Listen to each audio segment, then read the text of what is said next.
Here comes the Pirate Seas. It is the second world of our time adventure and another hope to find Dave's taco. So let's try to search for the dead man's booty. I thought we were trying to get back home and get your taco. But pirates, hang on to your parrots and peg legs. So that's how we started the first day of the Pirate Seas. It's one of the few calm levels where you can sit and enjoy the gameplay, feel the atmosphere, and look at amazing frozen zombies. I always found Pirate Seas really enjoyable because it seems to feel like a real time adventure, with ice plants playing an essential role in beating the world. Day 2 was quite similar to the first one, but this time we were introduced to a seagull zombie. I would suggest you to stay away from a flying dude because it's almost unstoppable. Not even the iceberg latches can stop this angry bird. Just make sure to always have at least a single plant food to stop them all. On day 3 I felt some kind of deja vu, because it was a full copy of day 1. Yet, it's not a major reason to skip the entire level, so let me tell you an interesting fact about the snow. Did you know that a single snowstorm can drop up to 39 million tons of snow? I guess that's enough to build a giant pea shooter or snowy flopper. Day 4 introduced us to a buckethead zombie. Yet, the combination of snow pea and iceberg ledges was able to stop them because cones and buckets are forbidden on my ship. Not a single zombie can even think about getting my treasure. On day 5, I decided to have some fun, so I made Iceberg Ledges the captain of this ship, whose main goal was to observe the work of the Frost Bonnet to ensure they spent 100% of their time defeating the zombies. Don't you still believe in the Iceberg Ledges supremacy? Day 6 was about freezing lots of different zombies, from swashbucklers to seagulls, who looks pretty funny when frozen. On this level, I started to feel the increased hardness of the Pirate Seas, because in ancient Egypt, the same levels were only at the end of the time adventure. At that point, the levels weren't unbeatable, but I spent a lot of time dealing with huge groups of zombies. On day 7, I understood how important it is to always have plant food with you, because it's only the proper way to defeat the barrel roller zombie. It's really hard for me to pronounce that. Anyway, after finding my new strategy against the canned imps, the level was successfully completed, and we received a map. To treasure, it says no zombies. Maps don't lie.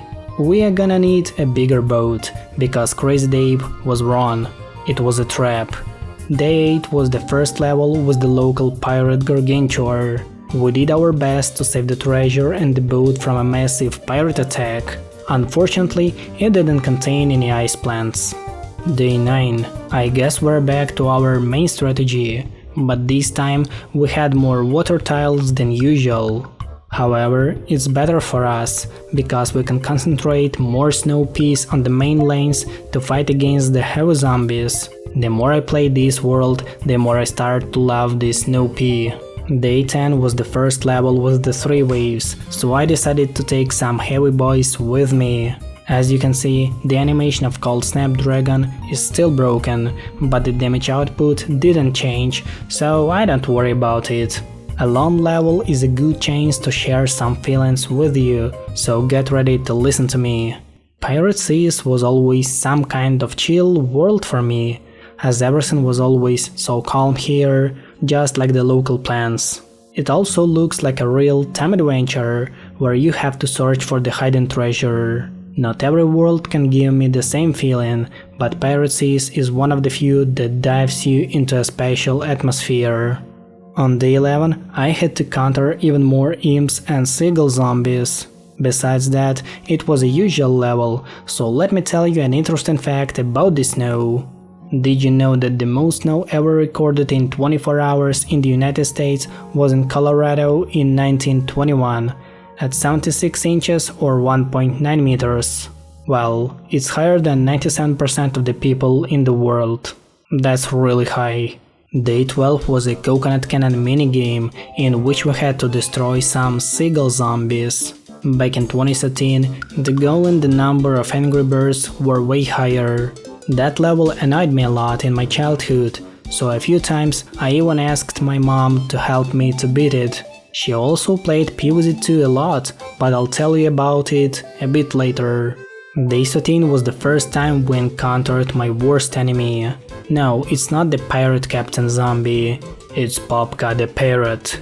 He tried to steal my sunflower, but was stopped by the brave shot of Snowball by PVZ2. And don't look at me like that for using the sunflowers, because it was the main goal of the level. Thanks to that, I was able to plant a lot of mistletoes and destroy Popka right after entering the lawn. It's low tide and the waves are coming in. Grab your water wings, we are going to get wet, as day 14 is the last stand level. There are not so many unique options available for me, so I made everything as simple as possible. I already knew that combining cold snapdragons and snow peas is a win-to-win strategy, so I wasn't surprised by the results of that battle. Day 15 began with a new, cool body on my lawn. I got him for free, so it's mine for the entire level. The zombie waves are getting bigger and bigger, but my snow peas can still hold them. On day 16, I had to protect some spring beans, or did they have to protect me? I didn't solve that question until today. This time, I had enough sun to buy the mistletoe because of the spring beans' help. I guess it was one of the easiest levels of the Pirate Seas. Day 17 was pretty fine, and here I discovered that Boingseta is unbelievably useful because it works just like a spring bean. It's probably even better because it drops the entire lane of zombies into the cold waters of the Pirate Seas. I couldn't even imagine that Boingseta could be so useful. On day 18, I had to defeat some zombies with pre-picked plants. Unfortunately, the plant list contained no winter mint plants except for the Iceberg ledges, so it's reasonable to skip it. Day 19 was a sun-producing level, which I decided to beat with some spiky ice weeds. It was the first time we used such an interesting and unique ice plant in our time adventure. I wish we could use it a bit more, but the circumstances doesn't allow us to do that so often. On day 20, I had to produce some additional sun once again. Well, I guess that's a good chance to tell you how my mom played PVZ2. It was a long time ago, around 8 years ago, when we played together for the last time. We have been playing PVZ2 together since 2013, during the best era of this game. My mom was a really cool player, and sometimes she easily beat some levels that I found extremely hard. By the way, she still loves PVZ2 and enjoys what I do here on my channel. Put like on this video for my mom. You won't believe me, but day 21 was another sun-producing level, which I decided to beat with the help of the mistletoe because I love throwing snowballs at zombies. Here you can also see an impassable line of ice weeds who stopped all the weak zombies from eating delicious white snow. Day 22 is probably my favorite last stand level in the entire game, because here you can try countless strategies to defeat the imp cannons from a long distance. Just look how many frozen imps I got by the end of the level. What a great Minecraft reference. On day 23, I had to stop zombies from reaching the flower lane. You won't believe me, but Iceberg Clutches saved me when I was one step away from failure. However, the rest of the level was quite boring, because it was just a copy of one of the very first levels. Day 24 was about protecting spring beans once again. I didn't find anything better than planting as many snow peas as possible. Fortunately, that worked, especially under the winter mint, when all ice plants turn into a killing machine, and even the Iceberg Ledges does. Unfortunately, day 25 didn't contain any ice plants, so the fight with the Dr. Zambas was pretty usual. Anyway, the key is mine, which means that we are moving to the Wild West, another 25 levels with the main goal of getting the Winter Melon.